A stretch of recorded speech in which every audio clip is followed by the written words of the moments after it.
ఇక తెలంగాణ రాజకీయాల విషయానికి వస్తే ఈ తెలంగాణలో స్థానిక సంస్థల ఎన్నికలకు నగారా మోగింది సార్. స్థానిక సంస్థల ఎన్నికలకు షెడ్యూల్ని రాష్ట్ర ఎన్నికల సంఘం ప్రకటించింది. అక్టోబర్ 9న నోటిఫికేషన్ రిలీజ్ కానుంది. 2 దశల్లో జడ్పీటీసీ, ఎంపీటీసీ ఎన్నికలు ఉంటాయి. అక్టోబర్ 23rd అండ్ 27న పోలింగ్ ఉంటుంది. ఈ జడ్పీటీసీ, ఎంపీటీసీ ఎన్నికల ఫలితాలు నవంబర్ 11న వెలువడతాయి. ఇక పంచాయతీ, సర్పంచ్, వార్డు సభ్యులకు 3 దశల్లో ఎన్నికలు ఉంటాయి. వీటికి పోలింగ్ రోజే ఫలితాలు వస్తాయి. రాష్ట్రంలో ఎన్నికల కోడ్ అమల్లోకి వచ్చింది అని చెప్పి రాష్ట్ర ఎన్నికల సంఘం ప్రకటించిన పరిస్థితి. సో బీజేపీ ఒంటరిగా పోటీ చేస్తామని చెప్తోంది. బీఆర్ఎస్ అండ్ కాంగ్రెస్ కూడా చాలా ప్రెస్టీజియస్గా తీసుకున్న పరిస్థితి. సార్, తెలంగాణలో ఈ స్థానిక సంస్థల ఎన్నికలను ప్రభావితం చేసే అంశాలు ఏంటి అంటే ఏం చెప్తారు? సహజంగా స్థానిక ఎన్నికలు స్థానిక సమస్యల ఆధారంగానే జరుగుతాయి. సర్పంచ్ ఎన్నికలు, ఈవెన్ ఎంపీటీసీ, జెడ్పీటీసీ ఎన్నికలు కూడా. వాస్తవంగా సర్పంచ్ ఎన్నికలు అయితే నాకు గుర్తుందరు పార్టీ కూడా ప్రాతిపదిక కూడా ఉండదు. సో ఈ స్థానిక ఎన్నికల్లో రాజకీయ పార్టీల మధ్య విచిత్ర పొత్తులు కూడా ఉంటాయి. పరస్పరం తరబడేటువంటి పార్టీలు కూడా ఉంటాయి. కాంగ్రెస్, బీజేపీ కలిసి పోటీ చేసిన సందర్భాలు కూడా ఉన్నాయి, తెలంగాణ నుంచి రాజస్థాన్ వరకు. అందువల్ల స్థానిక ఎన్నికలకు ఆ రకమైన పొలిటికల్ సిగ్నిఫికెన్స్ ఉండదు. అంటే స్థానిక సంస్థల ఎన్నికల ఫలితాల నుంచి మనము ఏ రకమైన రాజకీయ కంక్లూజన్ను లాగలేము. అసలు మన దేశంలో ఒక ఎన్నిక నుంచి మరో ఎన్నికనే మనం లాగలేము. ఇప్పుడు ఉదాహరణకు అసెంబ్లీ ఎన్నికలు ఉన్నాయి. బీఆర్ఎస్కు 37% ఓటింగ్ వచ్చింది, 39 సీట్స్ వచ్చాయి. లోక్సభ ఎన్నికల్లో ఒక్క సీట్ రాలేదు, 17% ఓటింగ్ పడిపోయింది. అందువల్ల ఒక అసెంబ్లీ ఎన్నికలకు, లోక్సభ ఎన్నికలకే ఫలితాలు ఇంత తేడా ఉంది. ఉప ఎన్నికలకు, జనరల్ ఎన్నికల తేడా సంబంధం ఉందా? హుజూర్ నగర్లో కాంగ్రెస్ పార్టీ ఓడిపోయింది సిట్టింగ్ సీటు. హుజూరాబాద్లో 3000 ఓట్లు వచ్చాయి. నాగార్జున సాగర్లో కురువృద్ధులైన జానారెడ్డి ఓడిపోయాడు. మీకు దుబ్బాకలో కాంగ్రెస్ పార్టీ 3వ ప్లేస్. జిహెచ్ఎంసీ ఎన్నికల్లో కేవలం 2 సీట్లు వచ్చాయి. మన అధికారం రాలేదా కాంగ్రెస్ పార్టీకి? సో మన తెలంగాణ గడ్డ పైన ఇన్ని ఉదాహరణలు ఉన్నాయి. మీకు ఒక ఎన్నిక ఇంకో ఎన్నికకు అసలు పోలికే ఉండదు. అందులో స్థానిక ఎన్నికలకు అసలే పోలిక ఉండదు.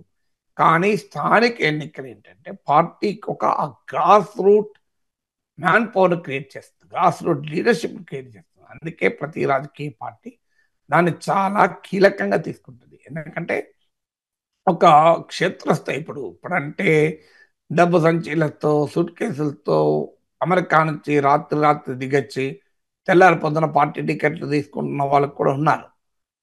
మా భారతదేశంలో భారీగా వ్యాపారాల్లో, రియల్ ఎస్టేట్లో సంపాదించి రాత్రి పార్టీ ఎమ్మెల్యే అభ్యర్థులుగా రూపాంతరం చెందిన వాళ్ళు ఉన్నారు. ఒకప్పుడు అలా లేకుండే. చాలా మంది సర్పంచ్ స్థాయి నుంచి రాజకీయాలు దిగి వచ్చేవాళ్ళు. మంత్రి స్థాయికి, ముఖ్యమంత్రి స్థాయికి వచ్చే వరకు సర్పంచ్ నుంచి వెళ్ళేవారు. మీకు ఆ స్థాయి నుంచి వెళ్ళేవారు. ఇప్పుడు ఆంధ్రప్రదేశ్లో ఆర్థిక మంత్రిగా పనిచేశారు బుగ్గన రాజేంద్రనాథ్ రెడ్డి. నాకు గుర్తున్నంత వరకు ఆయన జీవితం సర్పంచ్తో ప్రారంభమైంది. గ్రామ సర్పంచ్. ఇలా చాలా మంది నాయకులు గ్రామ సర్పంచ్గా తమ జీవితాన్ని మొదలుపెట్టి ఎమ్మెల్యేలుగా, మంత్రులుగా అవుతారు. అంటే ఒక రకంగా రాజకీయ పాఠశాల అది. అంటే క్షేత్రస్థాయిలో రాజకీయాలు నిర్వహించడం. అందువల్ల గ్రాస్ రూట్స్ లీడర్షిప్ అవసరం ప్రతి పార్టీకి కనుక. ఎందుకంటే ప్రజలకు, పార్టీకి కనెక్ట్గా ఉండేది ఈ క్షేత్రస్థాయి నాయకత్వం. అందువల్ల ప్రతి రాజకీయ పార్టీ దీన్ని ప్రాధాన్యతగా తీసుకుంటుంది. దాంతోపాటు పర్సెప్షన్ బిల్డింగ్, నరేటివ్ బిల్డింగ్ అనేది ఆధునిక రాజకీయాల్లో కీలకమైంది. నీవు ఆధునిక రాజకీయాల్లో నీవే గెలుస్తున్నావు అన్న వాతావరణం, నీ బలం బాగా ఉంది అన్న వాతావరణం క్రియేట్ చేయడం కూడా ప్రతి పార్టీకి అవసరమైపోయింది. అందువల్ల స్థానిక ఎన్నికలు ప్రతి పార్టీ కీలకంగా తీసుకుంటుంది. కాంగ్రెస్ పార్టీకి ఇది ఎందుకు ముఖ్యమంటే తమ పాలనపై రెఫరెండంగా ఎవరు అవునన్నా ఎవరు కాదన్నా ఎంతో కొంత కాంగ్రెస్ పార్టీ ప్రభుత్వం పట్ల ప్రజలు ఏమనుకుంటున్నారన్న సంకేతాన్ని ఈ ఎన్నికలు ఇస్తుంది. కంప్లీట్గా రెఫరెండం అని అనడం లేదు, రెఫరెండంగా భావించాల్సిన అవసరం లేదు. కానీ డెఫినెట్గా ఎంతో కొంత కాంగ్రెస్ పార్టీ పాలన పైన ఇది ప్రజల తీర్పుగా ఉంటుంది. అందువల్ల కాంగ్రెస్ పార్టీకి ఇది ఒక ఛాలెంజ్. అసెంబ్లీ ఎన్నికల్లో గెలిచాం, లోక్సభ ఎన్నికల్లో కూడా సగం సీట్లు 8 బీజేపీ సగం, కాంగ్రెస్ సగం గెలుచుకోగలిగారు. ఒకవైపు ప్రతిపక్షాలు అయిపోయింది, రేవంత్ రెడ్డి ప్రభుత్వం ఇప్పుడు ఎన్నికలు జరిపినా రేవంత్ ప్రభుత్వం ఓడిపోతుంది, కాంగ్రెస్ ప్రభుత్వం ఓడిపోతుంది అన్న డైరెక్ట్ బిలీవ్ చేస్తున్నారు. ఈ సమయంలో కాంగ్రెస్ పార్టీకి స్థానిక ఎన్నికల్లో గెలవడం ద్వారా మా బలం చెక్కుచెదరలేదు. అసెంబ్లీ ఎన్నికల్లో అరౌండ్ 40% ఓటింగ్ వచ్చింది. లోక్సభ ఎన్నికల్లో కూడా అదే 40% నిలుపుకుంది. బీఆర్ఎస్ ఓటింగ్ బీజేపీకి షిఫ్ట్ అయింది, కానీ కాంగ్రెస్ ఓటింగ్ పోలేదు. అందువల్ల తన నరేటివ్ స్టిల్ కాంగ్రెస్ స్ట్రాంగ్ అని చెప్పుకోవడానికి ఇది కీలకం. ఇక కాంగ్రెస్ పార్టీలో ఉన్న అంతర్గత కుమ్ములాటలకు కూడా ఈ స్థానిక ఎన్నికల్లో పరీక్ష పెడుతుంది. అంటే చూడండి, ఇప్పుడు ఈ ఎన్నికల్లో ఓడిపోతే ఆ ప్రాంత మంత్రులపైన తిరుగుబాటు మొదలవుతుంది. ఆశావాళ్ళు ఇంకో అతనికి ఇచ్చేస్తే ఏం లాభం, గెలిపించాలా, నేను గెలిపించాను, నా మంత్రి చేయన డిమాండ్ పెరుగుతుంది. ఈవెన్ రేవంత్ రెడ్డి వ్యతిరేక వర్గం కూడా రేపు ఓడిపోతే ఇంకో రేవంత్ చాతకాంతనం వల్లనే ఓడిపోయారని మొదలు పెడతారు. సో కాంగ్రెస్ పార్టీలో అంతర్గతంగా చాలా మార్పులకు కూడా స్థానిక ఎన్నికలకు కారణం అవుతాయి. ఓడిపోతే గెలిస్తే ప్రాబ్లం లేదు, ఓడిపోతే ఎందుకంటే లూజర్స్ ఓటమిలో ఎవరు క్లెయిమ్ చేసుకోరు. గెలుపు విక్టరీ హాజ్ మెనీ ఫాదర్స్ అంటారు. గెలుపును అందరూ క్లెయిమ్ చేసుకుంటారు.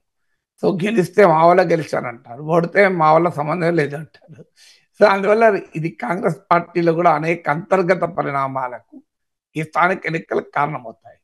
రెండవది ఏంటంటే అధికార పార్టీ పట్ల ప్రజల్లో వ్యతిరేకత ఉంటే ప్రతిపక్షంగా ఎవరు ముందుకు దూసుకొస్తే వాళ్ళు లాభపడతారు. నేను చాలా విశ్లేషణలు చెప్పాను మీకు.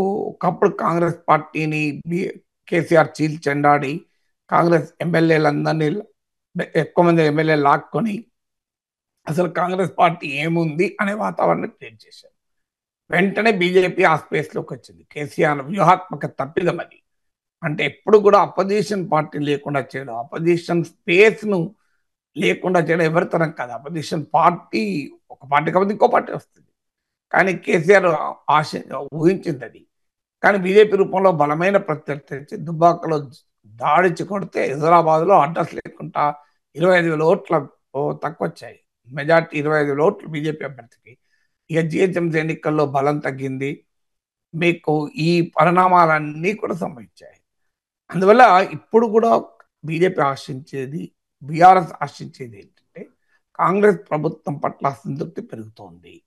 రేపు కాంగ్రెస్ పట్ల తీవ్రమైన ప్రజా వ్యతిరేకత పెరిగితే దాని సహజ బెనిఫిషియరీ ఎవరంటే ఎవరు ప్రధాన ప్రతిపక్షంగా ఉంటే వాళ్ళు సాధ్యమవుతుంది. అసెంబ్లీ ఎన్నికల్లో క్లియర్గా బీఆర్ఎస్ ప్రధాన ప్రతిపక్షంగా ఎమర్జ్ అయింది. ఇప్పుడు బీజేపీ మేమే ప్రధాన ప్రతిపక్షం చెప్పుకుంటుంది. లోక్సభ ఎన్నికల్లో బీజేపీకి వచ్చిన ఓటింగ్ అందుకు ఉపయోగపడుతుంది. కానీ మనందరికీ తెలుసు జాతీయ ఎన్నికలు వేరు, అసెంబ్లీ ఎన్నికలు వేరు అని. బీజేపీకి ఏమంటే క్షేత్రస్థాయి నాయకత్వం కూడా లేదు. అంటే పార్టీ ఏదో మోడీ ఇమేజ్తో లోక్సభ సీటు గెలిచడం వేరు, మోడీ ఇమేజ్తో సర్పంచ్లు ఎంపీటీసీ గెలవడం వేరు. అందువల్ల బీజేపీకి ఆ ఇబ్బంది ఉంది. అందుకే ఇప్పుడు మోడీ పేరు కాదు, జిఎస్టీ చెప్పుకొని గెలవాలని, పండుగ జిఎస్టీ పండుగ అని.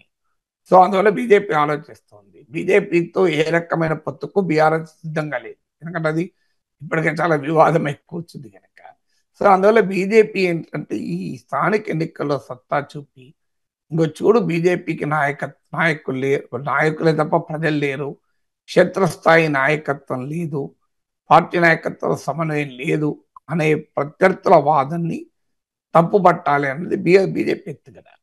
సో తానే ప్రధాన ప్రతిపక్షంగా గనక ప్రజల ముందు ఉంటే కాంగ్రెస్ పార్టీని ఓడించగలిగే సత్తా బీజేపీకి ఉందన్న భావన క్రియేట్ అవుతుంది.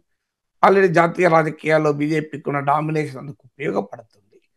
అందువల్ల ఈ స్థానిక ఎన్నికలు ఒక రకంగా 2028కి ఒక డ్రెస్ రిహార్సల్ లాగా, ప్రాక్టీస్ మ్యాచ్ లాగా బీజేపీ చేస్తుంది.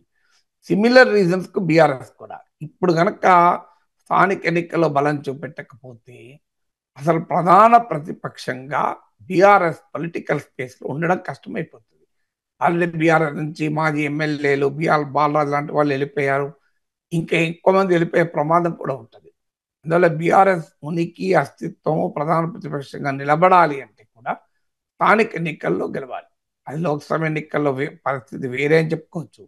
లోక్సభ ఎన్నికల్లో అసెంబ్లీ ఎన్నికలతో పరిస్థితి 21% ఓటికి తక్కువ వచ్చింది, 21%. అందువల్ల ఇప్పుడు స్థానిక ఎన్నికల్లో సత్తా చూపి బీఆర్ఎస్ ప్రధాన ప్రతిపక్షం మేమే, బీజేపీ కాదు అని ఎస్టాబ్లిష్ చేయదలుచుకున్నారు.